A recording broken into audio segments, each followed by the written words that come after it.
Imagina por un momento que las mayores verdades sobre el poder, el deseo y la debilidad humana no nacen en palacios, sino en las sombras, en conversaciones prohibidas y miradas que dicen más que 1000 discursos. Hoy te invito a descubrir una lección incómoda, casi perturbadora, como la observación de la naturaleza humana, en sus formas más crudas, puede revelar los secretos más profundos del comportamiento masculino. Este no es un relato moral, sino un espejo que refleja lo que muchos niegan, pero todos, en algún nivel, comprenden. Prepárate para cuestionarte. Porque lo que escucharás podría cambiar tu forma de ver el poder. Muchos hombres caminan por la vida con una convicción silenciosa, creen que tienen el control de sus decisiones, de sus impulsos, de sus emociones, de su destino. Se ven a sí mismos como arquitectos de su realidad, estrategas racionales capaces de elegir el camino correcto en cada momento. Pero esa sensación de control, tan firme en apariencia, es muchas veces una ilusión cuidadosamente construida, una ilusión que se rompe en el instante en que el deseo entra en escena. El deseo es una fuerza extraña, no se anuncia con lógica ni pide permiso a la razón. Aparece de forma súbita, intensa, envolvente. Y cuando lo hace, cambia las reglas del juego. Lo que antes parecía claro se vuelve confuso. Lo que antes era importante pierde valor, y lo que antes se consideraba inaceptable comienza a parecer justificable. En ese momento, el hombre que creía dominar su mente empieza a negociar consigo mismo, y en esa negociación interna, muchas veces pierde. Lo más inquietante no es que el deseo exista, porque es natural. Lo verdaderamente revelador es cómo reacciona el individuo frente a él. Porque ahí es donde se evidencia la diferencia entre quien se gobierna a sí mismo y quien simplemente responde a estímulos. Muchos no se dan cuenta de que, en el instante en que justifican una decisión impulsiva, ya han cedido el control. No es una derrota evidente, no hay un momento dramático, es sutil, es silenciosa, pero es real. El problema es que esta pérdida de control rara vez se percibe como tal. El hombre se cuenta historias, se dice que lo merece, que es solo una vez, que no tiene consecuencias. Se convence de que sigue al mando, pero en el fondo, algo ha cambiado. Porque cada vez que el deseo vence a la disciplina, se fortalece, se vuelve más exigente, más frecuente, más difícil de ignorar. Y poco a poco, lo que comenzó como una elección se transforma en un patrón. Aquí es donde surge una de las verdades más incómodas: la mayoría de las decisiones impulsadas por el deseo no son realmente libres. Son reacciones, respuestas automáticas a estímulos que han sido reforzados con el tiempo. Y cuanto más se repiten, más profundas se vuelven esas rutas en la mente. El hombre empieza a creer que elige, cuando en realidad está siendo arrastrado por hábitos que no cuestiona. Esto crea una paradoja fascinante. Aquellos que aparentan tener más poder, los que pueden acceder a más placeres, más opciones, más estímulos, son,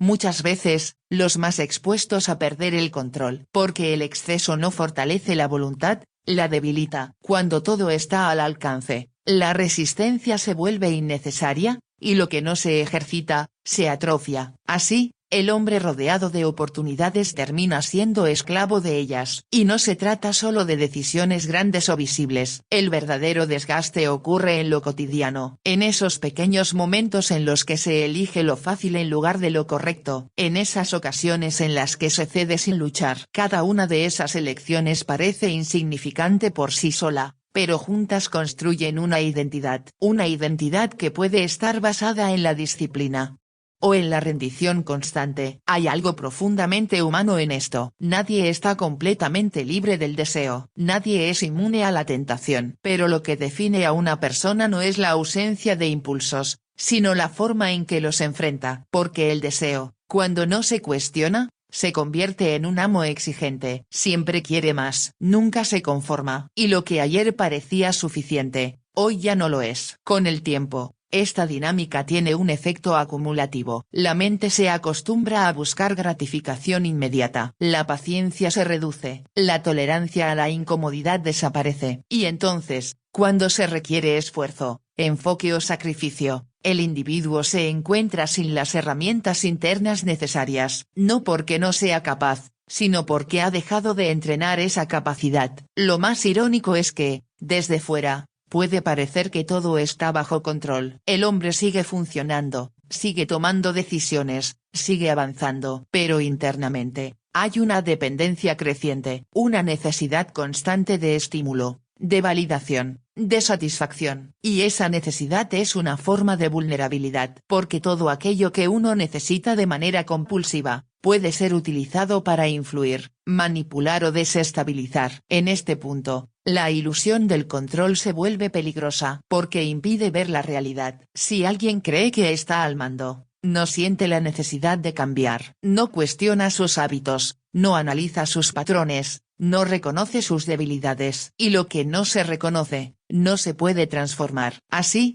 la persona queda atrapada en un ciclo que se refuerza a sí mismo. Romper esa ilusión requiere algo que no todos están dispuestos a hacer: honestidad radical. Mirarse sin excusas, sin justificaciones, sin narrativas cómodas. Reconocer que muchas decisiones no fueron tan libres como se pensaba. Aceptar que el deseo ha tenido más influencia de la que se quería admitir. Y entender que el verdadero control no es hacer lo que uno quiere en cada momento, sino elegir conscientemente incluso cuando no se quiere. Esto implica desarrollar una relación distinta con el deseo. No se trata de reprimirlo ni de eliminarlo, sino de observarlo, de entender de dónde viene, qué lo activa, cómo evoluciona. Porque cuando se observa con claridad, pierde parte de su poder. Deja de ser una fuerza misteriosa y se convierte en un fenómeno que se puede analizar. En ese espacio de observación aparece una nueva posibilidad: la elección real. No la reacción automática, sino la decisión consciente. Y ahí es donde comienza a reconstruirse el control. No como una ilusión, sino como una habilidad que se entrena. Una habilidad que requiere práctica, consistencia y, sobre todo,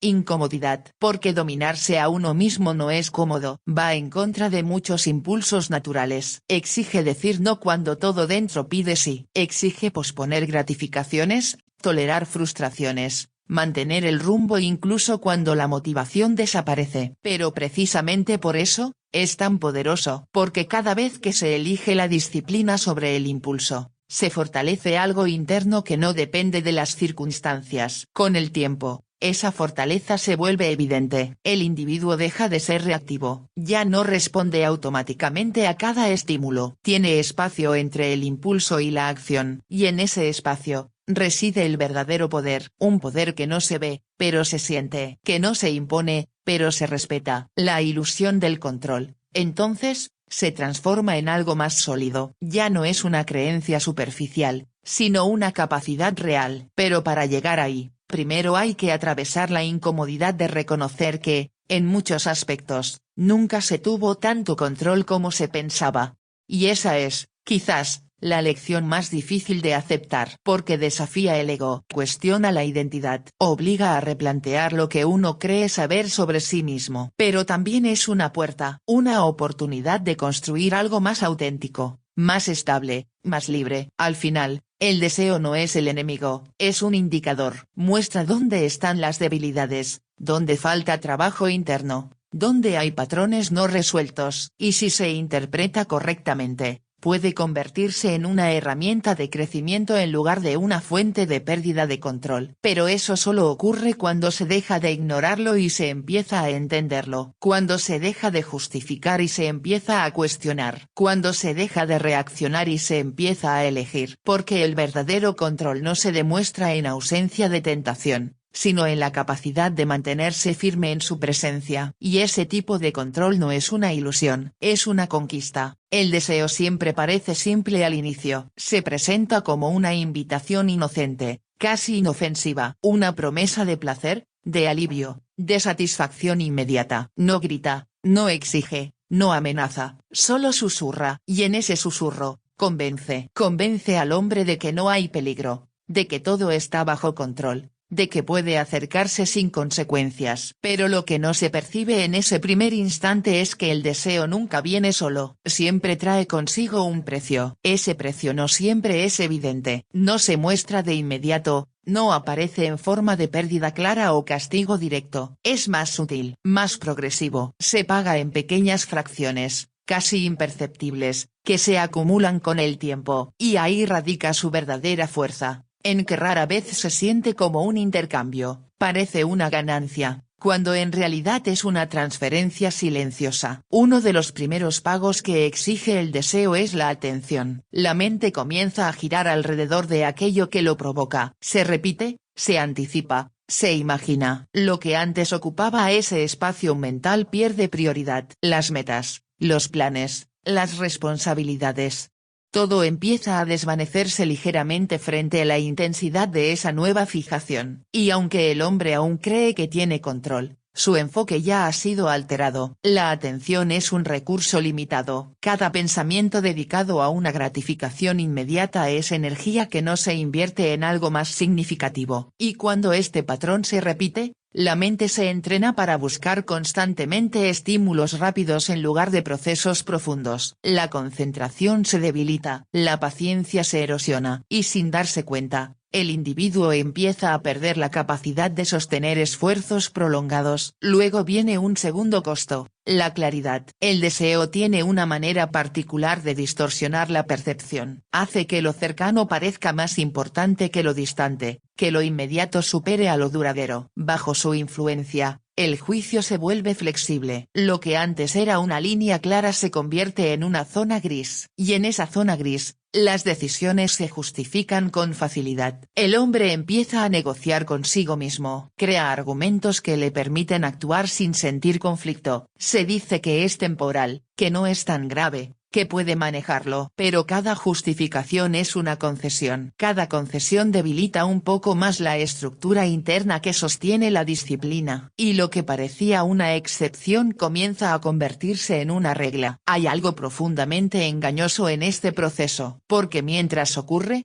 no se percibe como una pérdida. Al contrario, se siente como una elección consciente. Pero esa sensación es parte del mecanismo. El deseo no necesita imponerse si puede convencer. Y cuando logra que el individuo crea que está actuando por voluntad propia, ya ha ganado gran parte del control. Con el tiempo, el precio sigue aumentando. La dignidad empieza a entrar en juego. No de forma dramática, sino en pequeños gestos, en decisiones que no se alinean completamente con los propios valores. El hombre hace cosas que, en otro contexto, evitaría. Dice cosas que no reflejan su mejor versión. Acepta situaciones que antes habría rechazado. Esto no ocurre de golpe. Es gradual. Y precisamente por eso es difícil de detectar. Porque cada paso parece pequeño, cada desviación parece justificable. Pero al mirar atrás, la distancia recorrida puede ser sorprendente. Lo que antes parecía impensable se vuelve normal. Y lo que antes generaba incomodidad deja de hacerlo. Aquí es donde el deseo muestra otra de sus características más poderosas, su capacidad de normalizar lo que antes era extraño. La repetición transforma la percepción. Lo que se hace una vez puede generar conflicto, pero lo que se repite pierde intensidad emocional. Y así, el umbral de lo aceptable se desplaza lentamente. Este desplazamiento tiene consecuencias profundas, porque no solo afecta a acciones externas, sino también la identidad. El hombre comienza a verse a sí mismo de manera distinta. Ajusta su narrativa interna para acomodar sus comportamientos, y en ese ajuste, puede perder contacto con la versión de sí mismo que aspiraba a ser. Pero quizás el costo más alto no es la atención ni la claridad ni la dignidad, es la libertad. Porque cuando el deseo deja de ser una opción y se convierte en una necesidad, la autonomía se reduce. El individuo ya no elige desde la plenitud, sino desde la urgencia. No actúa porque quiere, sino porque siente que necesita. Esta necesidad crea dependencia, y toda dependencia implica vulnerabilidad. Porque aquello de lo que uno depende puede ser utilizado como punto de presión. Puede condicionar decisiones, influir en comportamientos, alterar prioridades. Y en ese estado, el poder personal se debilita. La dependencia no siempre es extrema o visible. Puede manifestarse en formas sutiles, en la incapacidad de resistir ciertos impulsos, en la necesidad constante de estímulo, en la dificultad para estar en silencio o en soledad. Pero todas estas formas tienen algo en común: reducen el espacio de elección. Cuando ese espacio se reduce, la vida se vuelve más reactiva, menos intencional. El hombre responde más de lo que decide. Y en esa dinámica, el rumbo se vuelve incierto. Porque no está guiado por principios claros, sino por impulsos cambiantes. Hay otro aspecto del precio del deseo que rara vez se menciona: el efecto acumulativo en la autoestima. Cada vez que alguien actúa en contra de lo que sabe que es mejor para sí mismo, se produce una pequeña fractura interna. Puede que no sea consciente, pero está ahí. Y con el tiempo, esas fracturas se suman. El resultado es una disminución en la confianza personal. No en la confianza superficial, sino en la más profunda. La confianza en la propia capacidad de cumplir con uno mismo, de sostener decisiones, de mantener compromisos internos. Y sin esa confianza, cualquier intento de cambio se vuelve más difícil. Porque cambiar no solo requiere intención, sino también credibilidad interna. Requiere creer que uno puede hacer lo que se propone. Y cuando esa creencia ha sido debilitada por patrones repetidos de rendición al deseo, el proceso se complica. Sin embargo, entender el precio del deseo no es un ejercicio de culpa. No se trata de juzgar ni de condenar. Se trata de ver con claridad, de reconocer que cada elección tiene un impacto, incluso cuando no es evidente de inmediato, y que la suma de esas elecciones define la dirección de la vida. Esta comprensión abre una posibilidad diferente. Permite empezar a cuestionar antes de actuar, a crear una pausa entre el impulso y la respuesta. Y en esa pausa, evaluar el verdadero costo. No solo el beneficio inmediato, sino las consecuencias a largo plazo. Esa pausa es poderosa porque rompe el automatismo, introduce conciencia en un proceso que antes era mecánico, y con suficiente práctica, puede convertirse en un hábito en sí mismo. Un hábito que protege la libertad en lugar de comprometerla. También permite redefinir la relación con el placer. Porque el problema no es el placer en sí, sino la falta de equilibrio. Cuando el placer se convierte en el objetivo principal, desplaza otros valores. Pero cuando se integra de forma consciente, puede coexistir con la disciplina y el propósito. Esto requiere madurez. Requiere entender que no todo lo que se desea debe ser perseguido, y que no toda satisfacción inmediata es beneficiosa. Requiere aceptar que hay momentos en los que renunciar es, en realidad,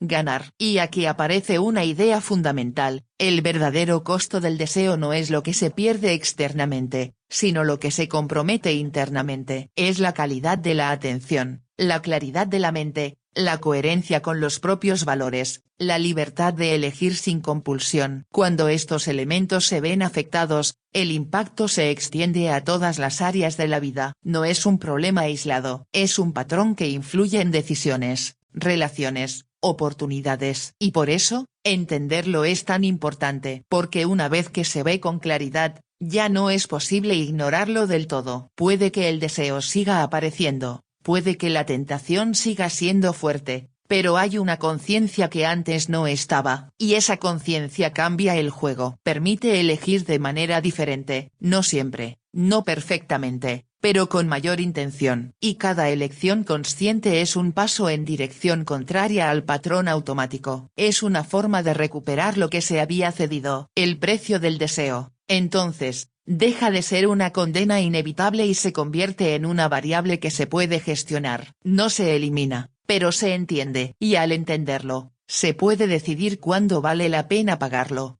y cuándo no. Porque al final, la pregunta no es si el deseo tiene un costo. Siempre lo tiene. La verdadera pregunta es si ese costo está alineado con la vida que uno quiere construir. Y esa es una pregunta que solo puede responderse desde la honestidad. Una honestidad que no siempre es cómoda, pero que es necesaria. Porque sin ella, el precio seguirá pagándose en silencio. Y con ella, se abre la posibilidad de vivir con mayor claridad, mayor control y, sobre todo, mayor libertad. El verdadero poder rara vez se reconoce a primera vista. No es ruidoso, no busca atención, no necesita demostrar constantemente su existencia. De hecho, muchas veces pasa desapercibido, porque no se expresa en gestos dramáticos ni en exhibiciones externas. Vive en lo interno, en decisiones silenciosas, en momentos donde nadie observa. Y es precisamente en esos momentos donde se construye o se pierde. Durante mucho tiempo, el concepto de poder ha sido malinterpretado. Se ha asociado con dominio sobre otros, con riqueza, con estatus, con la capacidad de influir o imponer. Y aunque estas formas pueden parecer poderosas en la superficie, son frágiles. Dependen de factores externos, de percepciones ajenas, de circunstancias cambiantes. El verdadero poder, en cambio, no depende de nada fuera de uno mismo. Es una cualidad interna, estable, que no puede ser arrebatada fácilmente. Ese poder nace de la autodisciplina, pero no de una disciplina rígida o impuesta, sino de una disciplina consciente, elegida. Una disciplina que no se basa en la negación constante, sino en la comprensión profunda de lo que realmente importa. Porque cuando alguien entiende con claridad sus valores, sus prioridades y su dirección, la disciplina deja de ser una lucha constante y se convierte en una expresión natural de coherencia. La autodisciplina no es la ausencia de deseo, es la capacidad de convivir con él sin ser controlado por él. Es poder sentir la tentación sin ceder automáticamente. Es reconocer el impulso, observarlo, y aún así elegir otro camino. Y esa capacidad no aparece de la noche a la mañana. Se construye, poco a poco, a través de decisiones repetidas. Cada vez que una persona elige actuar en alineación con sus principios en lugar de sus impulsos, fortalece algo interno, algo que no se ve, pero que se acumula. Es como un músculo invisible que se desarrolla con el uso. Y al igual que cualquier músculo, requiere esfuerzo, consistencia y tiempo. Al principio,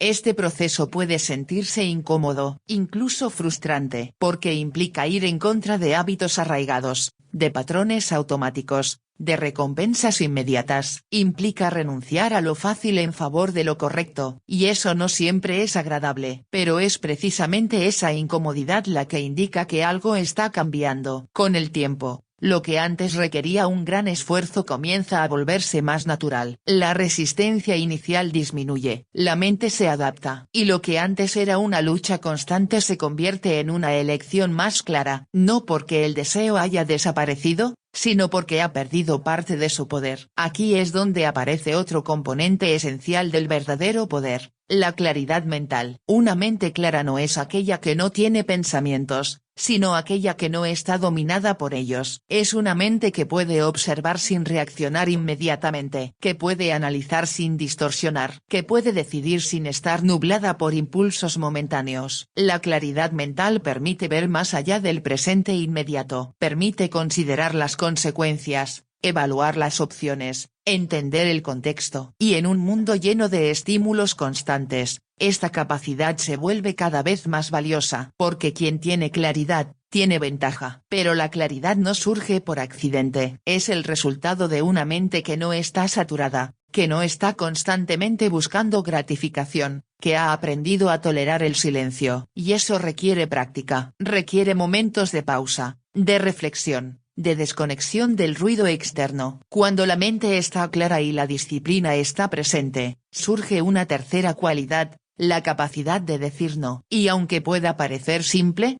es una de las habilidades más poderosas que una persona puede desarrollar. Porque cada no consciente es una afirmación de identidad, es una declaración de límites, es una protección del propio camino. Decir no siempre es fácil, a veces implica perder oportunidades, incomodar a otros, ir en contra de expectativas. Pero también implica mantener la coherencia, proteger el enfoque, preservar la energía. Y a largo plazo, esos beneficios superan con creces las pérdidas momentáneas. El problema es que muchas personas evitan decir no porque buscan aprobación, porque temen el rechazo, porque no quieren sentirse diferentes. Pero en ese intento de encajar, terminan diluyendo su identidad. Se adaptan tanto a lo externo que pierden conexión con lo interno. Y sin esa conexión, el poder se debilita. El verdadero poder no busca aprobación constante, no necesita validación externa para sostenerse. Se basa en una seguridad interna que no depende de la opinión de otros. Y esa seguridad no es arrogancia, no es superioridad, es simplemente la certeza de saber quién se es y actuar en consecuencia. Esta certeza permite tomar decisiones con mayor firmeza, permite mantenerse en el camino incluso cuando es difícil, permite resistir la presión, tanto interna como externa. Y en un entorno donde las distracciones son constantes y las tentaciones abundan, esta capacidad marca una diferencia significativa. Hay otro aspecto del verdadero poder que suele pasar desapercibido, la paciencia. Vivimos en una cultura que valora la inmediatez, que premia la rapidez,